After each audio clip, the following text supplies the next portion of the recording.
financial strategy. If you're a physician, practice manager, or administrator trying to navigate shrinking reimbursements, rising costs, and the ever-changing healthcare landscape, this episode is for you. We're going to talk about real financial solutions to help private practices stay independent. Because here's the truth. The cost of not addressing your financial health is enormous. It doesn't just impact your revenue, it affects your staff, your reputation, and the overall well-being of your team. Welcome to Medical Money Matters, the podcast where you can find experts, answers, and resources so that you can achieve mastery over the financial and business aspects of your practice. Hello, everyone. I'm your host, Jill Arena. I began my career in accounting and finance, and I have more than 30 years of experience running medical groups.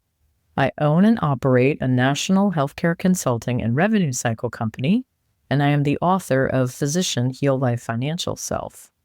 In 2020, I co-founded the Physician Leadership Project, and my passion is to increase financial and business literacy for physicians. Episode 121, The Private Practice Playbook, Financial Moves to Stay Independent. Welcome to today's episode where we're diving deep into a topic that could make or break the future of your private practice, financial strategy. If you're a physician, practice manager, or administrator trying to navigate shrinking reimbursements, rising costs, and the ever-changing healthcare landscape, this episode is for you. We're going to talk about real financial solutions to help private practices stay independent. Because here's the truth. The cost of not addressing your financial health is enormous. It doesn't just impact your revenue, it affects your staff, your reputation, and the overall well-being of your team. Too many practices wait until they're in crisis mode before taking a hard look at their financial strategy. But by then, options are limited. Physicians end up overworked, employees burn out, and the patient experience suffers. The best time to plan for financial sustainability is before you're forced to, and that's exactly what we're going to tackle today. We'll cover the key financial mistakes that put independent practices at risk, why physicians are often unprepared to run a business, and most importantly, the strategies you can start implementing right now to protect your practice's future. We'll talk about optimizing revenue, coding accuracy, adding new service lines to diversify income, and how to take a proactive approach to staying independent. Because here's the thing, private practice isn't just a business. It's about autonomy. It's about practicing medicine on your terms without corporate mandates dictating patient care. But independence requires strategy, and today I'm going to lay out a financial playbook to help you stay in control of your practice. Let's jump in. Physicians spend years mastering the science of medicine, but very few get any formal training in the business side of running a practice. As we've said many times, medical school prepares doctors to diagnose, treat, and heal, but it doesn't teach you how to read a profit and loss statement or how to negotiate an insurance contract.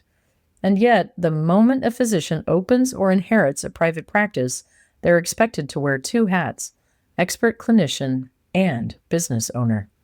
That's a tough transition. The healthcare industry is not like any other. Unlike traditional businesses that set their own prices, medical practices are bound by insurance contracts and government reimbursement levels. Unlike businesses that can increase revenue simply by selling more products, private practices face a cap on productivity. There are only so many hours in a day, and patient volume can only be stretched so far. And the financial pressures are only increasing.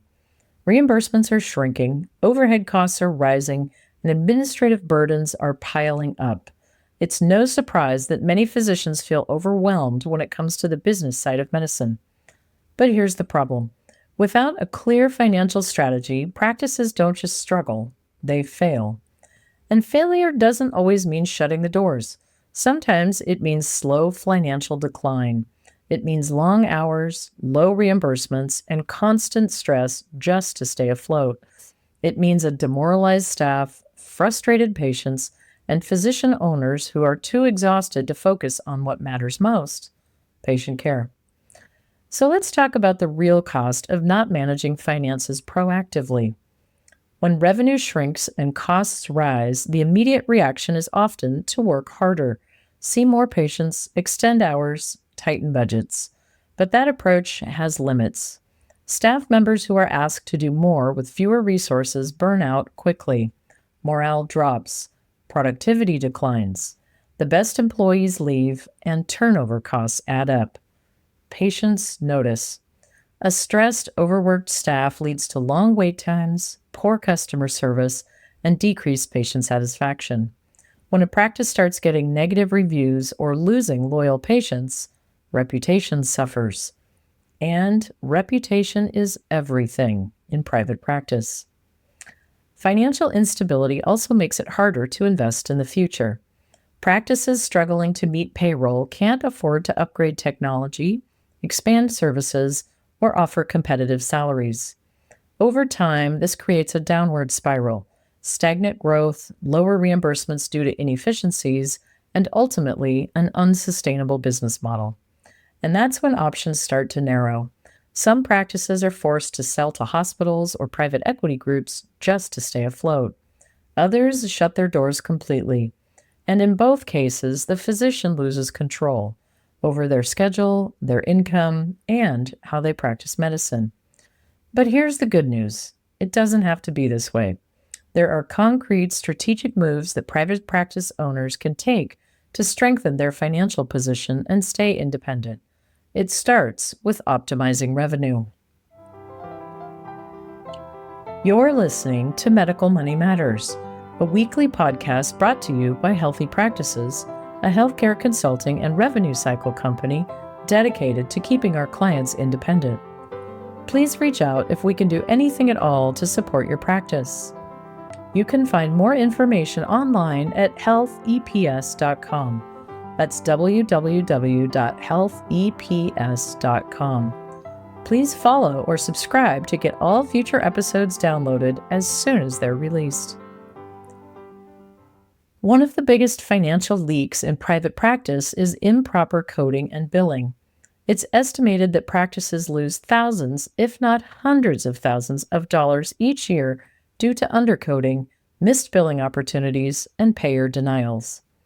Many physicians and billers err on the side of caution, undercoding out of fear of audits. But undercoding means leaving legitimate revenue on the table. And in today's environment, no practice can afford that. Regular coding audits, ongoing staff training, and working with revenue cycle experts can make a huge difference in financial performance. Another critical move is negotiating payer contracts. Many practices simply accept the rates insurers offer without question. But those rates are not set in stone. Practices that take the time to analyze payer mix, compare reimbursement rates, and negotiate strategically often see significant revenue increases. It's about knowing your worth and not being afraid to push back. Beyond optimizing existing revenue, private practices need to think about diversification. Relying solely on traditional fee-for-service patient visits makes practices vulnerable to reimbursement cuts and market shifts.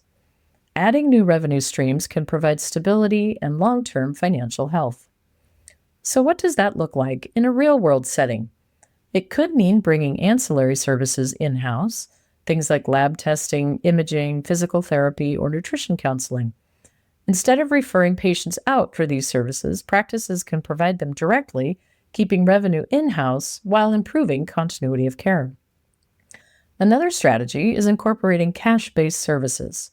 Concierge medicine, membership models, and direct pay offerings create additional revenue streams that aren't tied to insurance reimbursement. These models can provide financial stability while also improving the patient experience. Telemedicine is another powerful tool. While telehealth visits won't replace in-person care, they can supplement practice revenue by offering convenient options for follow-ups, chronic disease management, and mental health support. And because telemedicine often has lower overhead, it can be a highly profitable addition. But none of these strategies work without a proactive approach. Physicians can't afford to wait until they're in financial trouble to start thinking about these solutions. The key to staying independent is planning ahead, understanding financial metrics, setting revenue goals, and making strategic investments in the practice's future. So, what are the next steps? First, conduct a financial health checkup.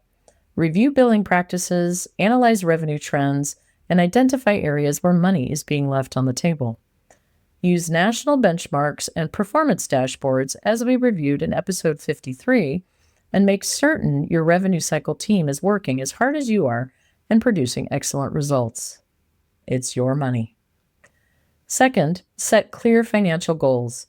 Decide where you want your practice to be in 1 year, 5 years, and 10 years.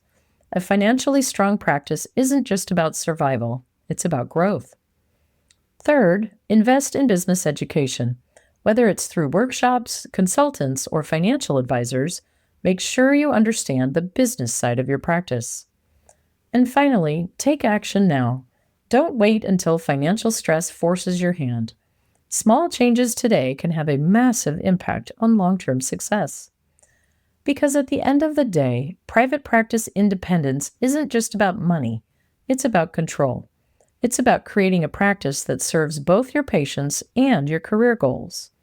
And with the right financial strategy, you can protect that independence for years to come. That's it for today's episode. If this resonated with you, take action. Evaluate your financial health, explore new revenue opportunities, and don't be afraid to think like a business owner. Because when your practice is financially strong, everything else, your team, your reputation, your patient care, gets stronger too. Thanks for tuning in. Until next time, stay independent, stay proactive, and keep building a practice that thrives. You can find more information online at medicalmoneymatterspodcast.com, and you can sign up to be notified when enrollment opens for the Medical Money Matters e-learning program for a mini MBA physician style, which will carry CME credits and will be released in upcoming months. In that, we'll do an even deeper dive so you can understand dynamic budgeting strategies, cash flow forecasting, and other more esoteric financial concepts. We've included those links in the show notes. As I like to close out these podcasts, congratulations on taking the next step in your professional development and for making the commitment to learn about the financial and business aspects of your practice. I look forward to being on this journey with you and send you my heartfelt gratitude for all that you do for your patients all day, every day.